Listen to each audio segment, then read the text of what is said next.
Okay, welcome to Language Matters. Today I'd like to do a video which is focused primarily on the English Literature GCSE, and that's looking at one of the core poems, which is Shelley's Ozymandias, of course.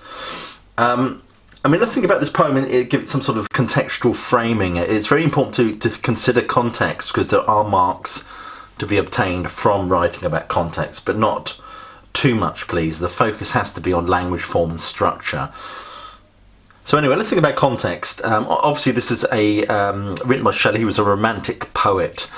Now please, if you talk about being a romantic poet or romanticism in your response, you must use a capital R, because it's a cultural movement. We're not talking about romantic in the sense of hearts and flowers and things like that. Now, of course, Romanticism is a movement principally from about 1789 to 1830 or thereabouts, that from the start of the French Revolution to probably the beginning of the sort of Victorian period. But it's seen as a movement that essentially sort of privileged the experience of the individual and individual feelings over the sort of collective in many respects. It sort of privileged the power and influence of the natural world over sort of man-made constructs. Now, Shelley was one of the second-generation Romantic poets, the first-generation poets being Wordsworth, Coleridge, Southey, Blake as well, but Shelley was a second-generation Romantic poet. He dies young, of course, in 1822. He actually drowned off the coast of Italy, but he's more famed for certainly very much famed for his relationship with Mary Shelley, who went on to write Frankenstein at that much fabled meeting at the Villa Diodati with Lord Byron. And of course, Shelley was a very political poet. He, of course, wrote often about nature sort of superseding the sort of forces of tyranny and man. He, of course, famously wrote the poem about the Peterloo Massacre called The Mask of Anarchy, that was made into a film recently. He also felt that religion was a tyranny. He was expelled from Oxford for writing The Necessity of Atheism, a pamphlet. He advocated the vegetarian diet, and was very much spoke of sort of equality for men and women. So we think about this poem. I mean, essentially, what is it about? I mean, we have to frame it. It's essentially, it kind of imagines a meeting between the narrator of the poem, of course, and a traveller who then goes on to describe the ruined statue that he has seen in the middle of a desert. So it very much becomes a meditation on the fragility of human power and the sort of effects of time and the natural world. So it very much has those very Shelleyan sort of ideas that are explored in this poem. Structurally, of course, it's interesting. I mean, it's interesting why the narrator builds an image of the statue by focusing on different parts of it. It's pieced together like a jigsaw. I mean, we start off with legs of stone, shattered visage, and things like that. We tend to focus on little fragments of it. It very much seems to suggest that the power that this man once yielded is also fragmented and somehow abandoned in many respects. This is, of course, what we call a framed narrative. We get the narrative of the statue being found in the desert, but it's within the context of being told to somebody else. And very much, ironically, you could argue that, how the statue is also framed by the desert. Now, the desert is vast and expansive, and it makes the statue, the figure of Ozymandias, seem even more insignificant.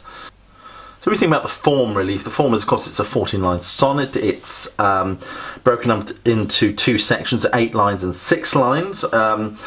Well, the first 8 lines is very much all about, it's the frame narrative and it's describing the statue. And the second part, of course, starts to relate the king's words and adds that final description of the desert setting to emphasise his insignificance in the end, or the fall or erosion of power.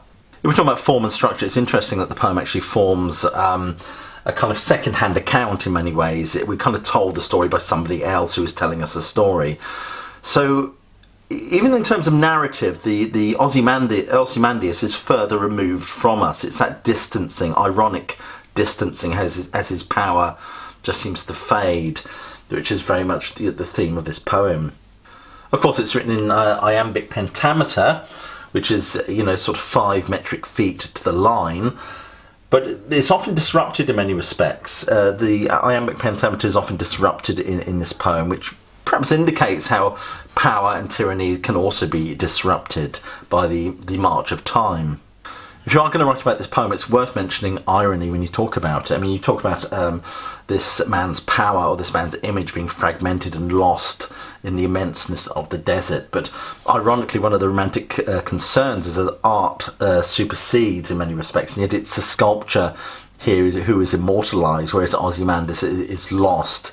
And the words on his pedestal, "King of kings, look on my works, ye mighty in despair, nothing beside remains."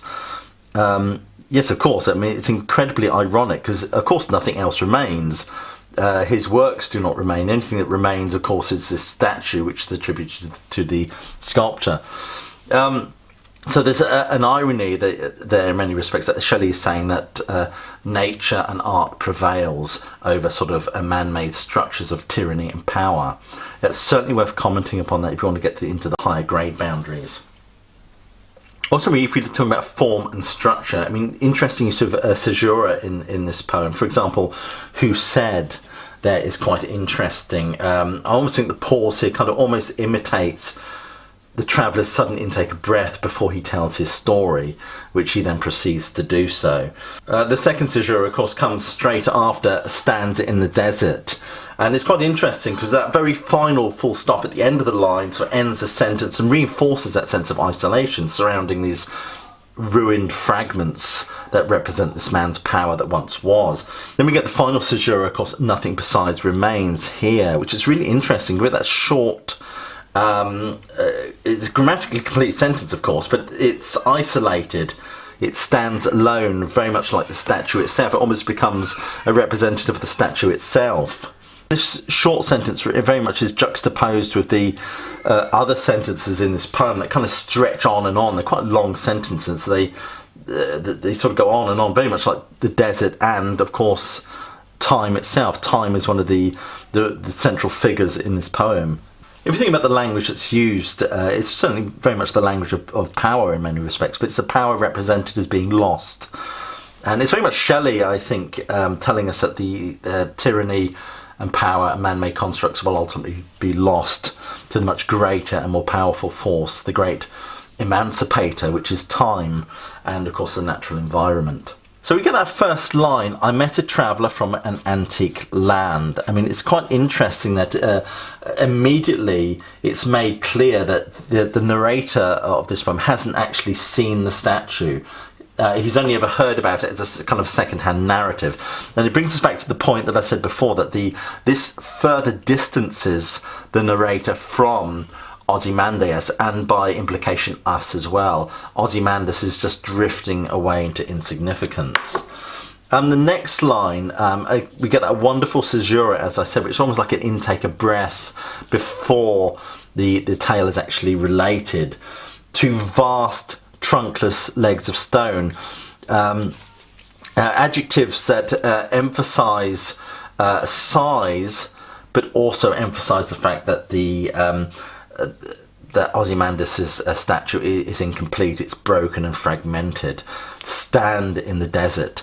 It's interesting as well, "stand in the desert," almost with the ellipsis there, suggests it stands alone, very much like the statue itself. Although ironically, of course, the statue doesn't really stand in the desert anymore. It's sort of broken up. "Near them on the sand, half sunk and shattered." That wonderful sibilant, "sunk and shattered," almost perhaps recreates the winds of the desert in many respects. Sand, half sunk, shattered visage.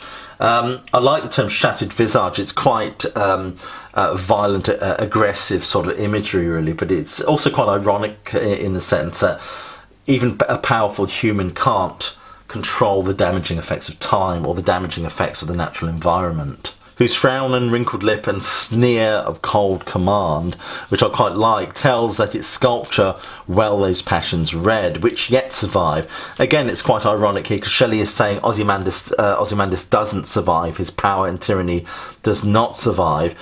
But the sculpture this work of art supersedes everything, and that's the only thing of value to be taken here, other than the message that tyrannical power will eventually die and decay. And that's further emphasised, I think, by putting the words survive and lifeless together in one sentence, which survive stamped on these lifeless things. The hand that mocked them and the heart that fed, and on the pedestal these words appear. Then we get the final bit of the sonnet, which is almost like the vault of the turning point, where we hear the voice of Ozymandias as it is in the inscription. My name is Ozymandias, King of Kings. It sounds very arrogant, powerful, almost biblical, I think, it really. Look on my works. And of course, as I've said before, the irony is, of course, that his works, the statue is surrounded by a vast and endless desert. The only works that really survive is the work of art itself. Ye mighty and despair. Now his words here framed in these fragments and surrounded by the statue seem rather impotent and seem rather sort of comical in many respects. Nothing beside remains. Of course he's saying it, the irony here is, of course, he's saying nothing beside remains, I think, apart from possibly the power that he once yielded, but also that nothing else but remains of the statue as well. There's a juxtaposition to be made between those two ideas. Then we get that wonderful caesura again, where, as I've said before, the nothing beside remains is sort of isolated, stood alone, very much like the statue itself. Round the decay of that colossal wreck, lovely adjective, colossal wreck, boundless and bare, that wonderful plosive sound there, boundless and bare, the lone and level sand stretches far away. I like the alliteration here. It emphasises that feeling of empty space and the surrounding of the desert, and that's coupled with the sibilant S's and the sounds of the sort of the wind and sand and things like that. And it's interesting, I love the look on my works, this imperative here, look on my works. And I think having that stressed syllable at the start of the line heightens, it sort of emphasises Ozymandias' tone, which is very commanding, of course, but his commanding voice is lost and seems rather, as I've said before, impotent and powerless against the vast expanse of the desert and of time itself. As I said, this poem was written in iambic pentameter, of course, which is a series of sort of stressed beats and unstressed beats. I met a traveller from an antique land, for example, but that sometimes is reversed, especially nothing beside remains. It's reversed here. Now, structurally, remember, whenever you make a point, they don't want a labelling exercise. This is a simile, this is a metaphor. They want you to say what it is and what is the effect of this, some evaluation. So you could say the iambic pentameter is actually reversed here, which makes that line stand out and is more jarring.